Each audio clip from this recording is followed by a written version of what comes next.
खरं म्हणजे अतिशय मनाला वेदना देणारी आणि मनाला चटका लावून जाणारी ही अतिशय दुर्दैवी घटना आज महाराष्ट्रात घडली आहे. खरं म्हणजे असं कोणाच्या स्वप्नातही वाटलं नसेल की अजितदादा एवढ्या लवकर आपल्यातून जातील. ही महाराष्ट्रासाठी अतिशय दुःखद आणि दुर्दैवी घटना अजितदादांच्या जाण्याने झालेली आहे. खरं म्हणजे अजितदादा गेले अनेक वर्ष या महाराष्ट्राच्या राजकारणात नेतृत्व करत होते आणि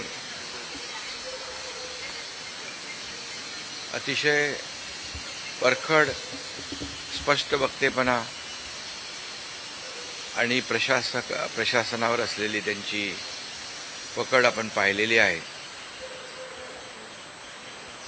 प्रत्येक गोष्टीचा त्यांना बारीक अभ्यास करून बोलण्याची सवय होती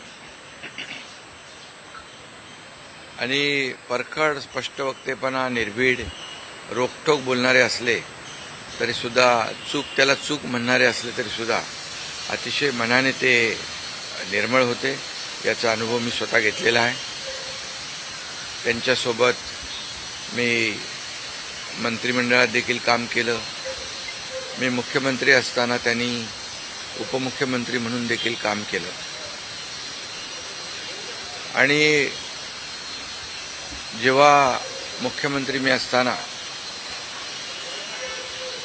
मुख्यमंत्री माझी लाडकी बहीण योजना किंबहुना इतरही योजना जेव्हा आम्ही सुरू केल्या तेव्हा आर्थिक जे काही घडी आहे किंवा आर्थिक तरतूद जी आहे ती अतिशय उत्तमपणे त्यांनी त्यावेळेस केली आणि याचा अनुभव मला आहे. आणि एकदा करायचं ठरवलं की ते अजितदादा करायचे. करतो, बघतो, पाहतो असे शब्द त्यांच्या डिक्शनरीत नव्हते. व्हायचं असेल ते तात्काळ करायचे, नसेल त्याला नाही म्हणायचे. असा स्पष्ट वक्तेपणा या महाराष्ट्राने पाहिलेला आहे. मी असेन, मुख्यमंत्री देवेंद्रजी असतील, अजितदादा असतील, आम्ही टीम म्हणून काम केलं, टीम म्हणून काम करतो. आमच्या वेळाही कामाच्या वेगवेगळ्या, आम्ही पहाटे उशिरापर्यंत काम करतो. अजितदादा पहाटे लवकर काम सुरू करतात, देवेंद्रजी दिवसभर काम करतात आणि अजितदादांनी 6-6 वाजता देखील अपॉइंटमेंट दिलेल्या अधिकाऱ्यांनी आणि लोकप्रतिनिधींनी पाहिलेल्या आहेत. अतिशय वेळेचं महत्त्व आणि वेळेचं भान ठेवणारा नेता हरपलेला आहे. खरं म्हणजे काल परवाच आमची एका कार्यक्रमामध्ये भेट झाली. सरन्यायाधीश आपले भारताचे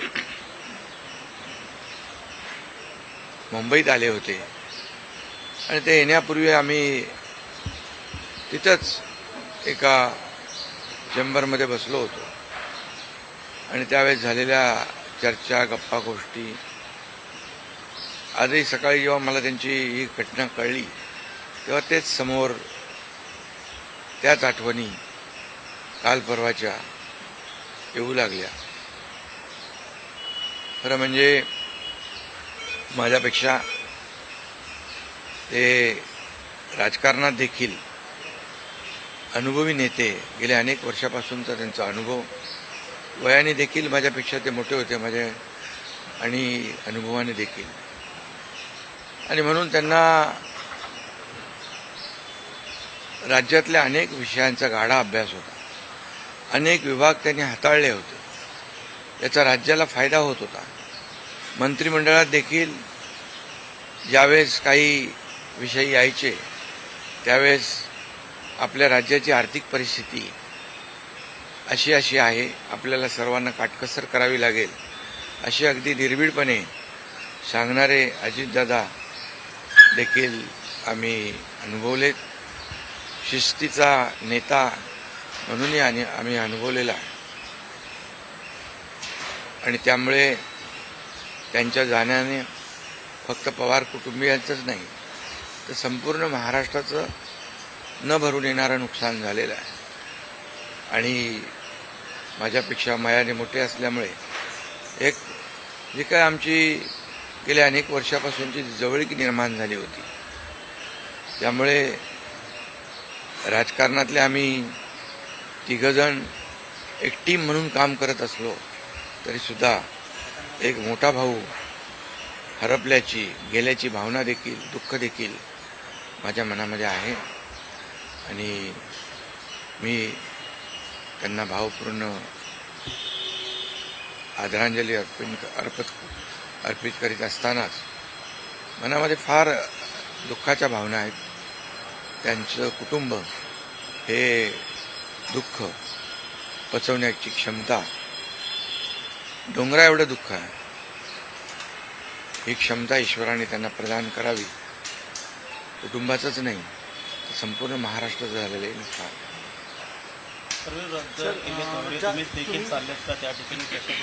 हां, मी आणि मुख्यमंत्री देखील आम्ही जातो आहे. आमचे सहकारी आमच्यातून गेलेत, त्याचं दुःख आहे. म्हणजे सभा होत्या त्याही आज आम्ही रद्द केलेलं आहे. सर, एक विचार असं वाटतं की तुम्ही आता उल्लेख केला की 2 दिवसांपूर्वी त्यांच्या जवळपास 1-1.5 तास तुम्ही बसलेले होतात दोघंच, खूप गप्पा झाल्या त्या चेंबरमध्ये. असं काही एक त्यांच्या किंवा मंत्रिमंडळात देखील असताना अशी काही त्यांची इच्छा, एखादी योजना किंवा एखादं त्यांना करायचं होतं की तुमच्याशी त्यांनी शेअर केली, आपण हे करूया मिळून महाराष्ट्रासाठी, असं काही? नाही, आम्ही आतापर्यंत एकत्र जेव्हा तेही उपमुख्यमंत्री होते तेव्हा मी मंत्रिमंडळात होतो. मी मुख्यमंत्री असतानाही उपमुख्यमंत्री होते. आता देवेंद्रजी मुख्यमंत्री आहेत. आम्ही जे काही निर्णय आम्ही घ्यायचो ते निर्णय मिळूनच घ्यायचो. आणि मग एकदा एखादी सूचना आली की मग त्याला तिघांनी बळ देऊन ते पूर्ण करायचं. अजितदादा देखील एकदा कधी असंही म्हणायचे की आपली आर्थिकता, आपली जी काही अर्थव्यवस्था महाराष्ट्राची आहे, काही नवीन योजना केल्यामुळे आपल्याला काटकसर करावी लागेल, पण जेव्हा काही निर्णय आपल्याला घ्यावेच लागतील त्यावेळेस मात्र ते मागे हटत नव्हते. आणि याचा अनुभव देखील आम्ही घेतलेला आहे. साहेब, न भरून निघणारे पोकळी सातारा असेल, पश्चिम महाराष्ट्र या ठिकाणी देखील कशा प्रकारची तुम्ही पोकळी भरून काढणार आहे? नाही, यामध्ये साताराच नाही आहे तर त्यांचं जे असलेलं जे काही अनुभव आहे हा महाराष्ट्रासाठी होता. त्यांनी प्रतिनिधित्व केल्यामुळे मला वाटतं फार मोठं नुकसान झालेलं आहे, न भरून येणार. शेवटचा प्रश्न, जे काय जसा हा जो विमान अपघात झाला ज्या प्रकारे, काय वाटतं याची चौकशी व्हायला हवी आणि येणाऱ्या काळामध्ये असे अपघात होऊ नयेत, त्यामुळे बिलकुल याची शेवटी आमच्या सहकार्याचा जीव याच्यामध्ये गेला आहे. 6 लोक मृत्युमुखी पडलेले आहेत. त्यामुळे या विमान अपघाताची चौकशी नक्कीच व्हायला पाहिजे, नक्कीच होईल. कारण यापुढे देखील अशा प्रकारचे अपघात होता कामा नये, यासाठी हे गरजेचं आहे आणि त्यासाठी त्याची चौकशी देखील होईल. थोडक्यात हिंदीमध्ये सर, क्या कहोगे? अजित पवार जी का निधन हो गया. बहुत ही आज महाराष्ट्र के लिए एक काला दिन कहूँ, एक दुर्भाग्यपूर्ण घटना कहूँ, एक दुखद घटना कहूँ, ऐसी घटना जो हर एक के एक दिल को दुखाने वाली घटना आज महाराष्ट्र में घटी है. हमारे सहयोगी अजीत दादा पवार जी का प्लेन एक्सीडेंट में दुर्दैवी मृत्यु हुई है. ये हमारे लिए बहुत ही बेहद दुखद है और महाराष्ट्र के लिए भी दुखद है, उनके परिवार के लिए तो बहुत ही दुखद है. और अजीत दादा एक स्पष्ट वक्ता के रूप में जाने जाते थे, एक रोक टोक बोलने वाले. देखता हूँ, करता हूँ, ऐसे शब्द उनके डिक्शनरी में नहीं थे. जो होना है वो तुरंत करते थे, जो नहीं होना है उसे साफ ना कहते थे. लेकिन वो कड़े शब्दों में कहते भी, लेकिन मन के बहुत अच्छे थे. और इसका अनुभव मैंने लिया है। उनके उप मुख्यमंत्री कार्यकाल में मैंने मंत्री के रूप में काम किया। मैं मुख्यमंत्री था तभी उन्होंने उप मुख्यमंत्री के रूप में काम किया। आज देवेंद्र जी मुख्यमंत्री है, उनमें भी हम दोनों ने उप मुख्यमंत्री के रूप में काम किया है। हम टीम बनकर काम कर रहे थे, महाराष्ट्र को आगे बढ़ा रहे थे।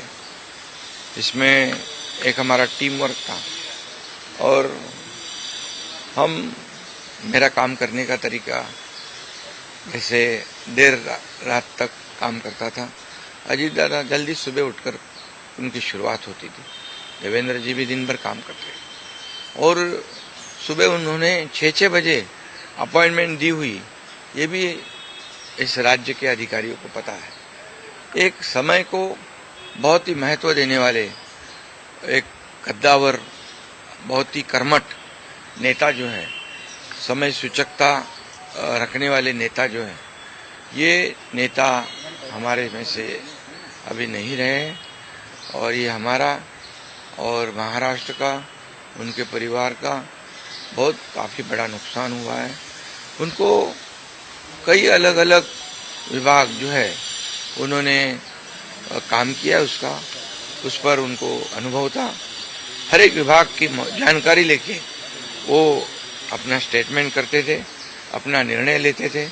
मैं मुख्यमंत्री था तब लाडली बहन योजना या कई योजनाएं हमने तीनों ने मिलकर टीम बनकर शुरू कर दी। उसमें भी अजीत दादा ने बहुत ही योगदान दिया हुआ है। और जैसे अर्थव्यवस्था जो है हमारी महाराष्ट्र की, वो उसके बारे में भी कभी कभी बहुत ही रोक टोक मंत्रिमंडल में उन्होंने बताया भी कि हमारी परिस्थिति ऐसी है, हमें कुछ यहाँ इसमें जोड़ तोड़ करनी पड़ेगी। लेकिन जब जो चीज़ करनी ही है, जो समाज के लिए आवश्यक है, उसमें कभी भी उन्होंने हाथ पीछे नहीं खींचा। अर्थमंत्री होने के नाते उन्होंने काफ़ी योगदान दिया है। मेरे से वो राजनीति में भी अनुभवी थे और उम्र से भी मेरे बड़े थे। एक टीम हमारी थी, एक टीम का एक हिस्सा अभी नहीं रहा है और एक बड़ा भाई हमारे में से गया है, ऐसी भी हमारी भावना है। इसलिए मैं उनको बहुत दुख भरी श्रद्धांजलि अर्पित करता हूँ।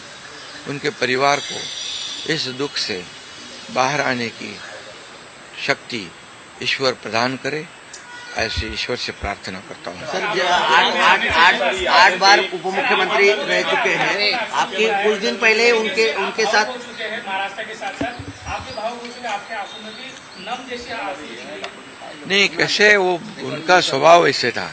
वैसे बाहर से सबको लगता था बहुत ही कड़क है और रुष्ट है, लेकिन दिल से बहुत काफ़ी वो नम्र थे और निर्मल थे। ये मैंने कई बार देखा है, अनुभव भी किया है। इसलिए ये एक महाराष्ट्र का एक बहुत बड़ा नुकसान उनके जाने से जो भर नहीं आ पाएगा, ये वो है। 8 बार मुख्यमंत्री पूरे इस तरह के हादसे हाँ, बिल्कुल। इसकी जो दुर्घटना हुई है, इसकी जांच जरूर होगी, क्योंकि ऐसी दुर्घटना पुनरावृत्ति ना हो, दोबारा ना हो, इसलिए जरूर इसकी जांच होनी चाहिए और होगी। 8 बार उप मुख्यमंत्री, बहुत सारी यादें थी आपके मंत्रिमंडल में भी, उप मुख्यमंत्री थे, आज भी जो है।